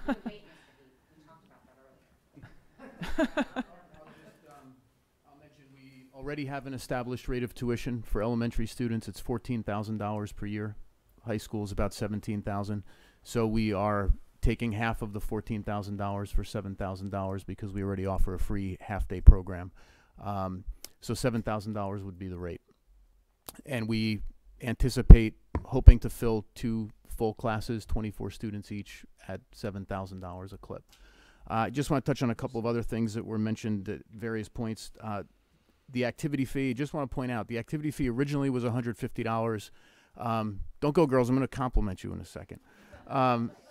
Activity fee was originally $150. It was reduced to $100 at some point. Might have been a year or two into the financial crisis. I can't remember right now, but we reinstated the original activity fee. The short answer is that money goes into the operating budget. In terms of what we've already spent it on, I had authorized earlier in the fall a number of purchases in the performing arts space, both inside, things like risers and such that we needed, and also for the marching band who needed a couple of items. So right off the bat, we didn't view that as this money came in for this athletic program, therefore it will be used for this athletic program. I considered that more broadly. It's absolutely true. So part of the reason that the finance committee agreed to help fund sailing was because we reduced costs in wrestling, which we weren't aiming to do, but just happened to occur as a result of student participation. The survey that we issue to middle school and high school students is like a months-long process, like a 4 months long window of time that we need for our student assistance counselors to develop the survey. We have a partnership with Madison. It's called the Chatham Madison Coalition that gets funding from some federal source that I can't remember right now. But many of the questions we have to administer as a condition of funding, and then we get to add other questions. So that survey is in process, and like we did 2 years ago, we will share those results publicly, either at a standalone meeting or at a board meeting. And we do have a whole host of questions. They range from substance use to sleep to social media use to are you concerned with school shootings? So there's a whole spate of questions then. And then finally, these students are sophomores. It's unbelievable. You're more articulate and intelligent than I ever was or will be. Yeah, just absolutely dynamite. I applaud you for your civic mindedness. I bet some of you were at the flagpole last March when you showed your support and camaraderie for students all over the country who suffered last year. So I do want to assure you that, again, I know we met here a month ago, but we did try to take into consideration every aspect of this. I think it's a perversion of the question to say, are you for guns or school? Are you not for guns in school? It's a ridiculous statement. No one supports guns in school. I don't support guns in school. The question is, do we want to increase police officer presence in school? And we have steadily been increasing police officer presence in our school for at least a decade. More than that, there is no such thing as an unarmed police officer. That's part of the gig. When a police officer takes the oath, part of the gig is that the police officer is armed. So we would not take a ill-conceived route and just hire some private security firm, which some other districts have done, by the way, in New Jersey and in neighboring states. We believe that carefully trained individuals that our local law enforcement agencies have selected are appropriate in the school setting to help assist us in all kinds of contexts. And we have 2,200 human beings in this facility every single day between Lafayette and the high school. We need more than one police officer here. I'd like to see multiple police officers here. We have had issues with domestic violence related problems. We have had individuals trespass and gain access to this school, inside the school, while I've been here. We had a student suffer from cardiac arrest that survived just by the grace of God with the arrival of police officers just in time. We've had more incidents than I can go into in any detail here publicly, but a police officer would assist us in a range of ways, and I've corresponded with many other superintendents who already have police officers in their schools because we're kind of far behind in this regard. So I firmly think that this is just one additional resource to help us in a range of circumstances. And I think that at the end of the day, it's much, much, much more likely that a Chatham Township police officer would assist us in helping someone than we'd have a catastrophic accident because of poor training or poor selection of the officer to begin with. I don't think that that's likely, and of course, hopefully we'll never, ever, ever, ever have to entertain the type of tragedy we've seen in other school districts. But that's long-winded. These students are so impressive. I mean, I was impressed by the paddle kids, but then you guys got up and I was like, holy cow. You're incredibly well-informed. It's amazing how well-informed you are compared to how informed I was when I was a sophomore back in 1990. Just amazing.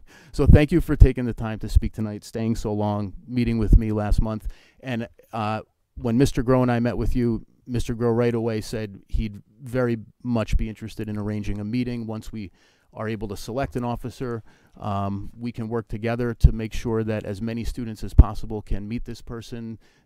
We can take some of your concerns so that we can share them with the chiefs of police and make sure that whoever is coming into our building, even if they're not the class 3 and they're just guys who are visiting or gals who are visiting on a patrol basis, we're definitely interested in making sure that you feel as comfortable as you possibly can be in school. So thank you. I would encourage you to continue to meet with Dr. LaSousa. You know, he's right down the hall. I think he loves coming into the school, so have a meeting. And some of you are sophomores and freshmen. I just want to remind you that college recommendations, you know, you're too academic, and then they often offer a third. I'm just saying he writes a mean college recommendation, or if you're, you know, for employment, or if you're choosing to go into the military. I would just keep the lines of communication open. His door's down the hall, and he loves to come into the school and meet. So keep it up. Keep up the good work, and don't be shy. He's got, nothing but free time. He looks for any excuse to come into the school building, so give him as many as you can. Thank you, everybody. Make a motion to close the public meeting. We're going to executive session. No action will be taken. I'm closing it just for now, going to executive, then we have to come back in and close the meeting.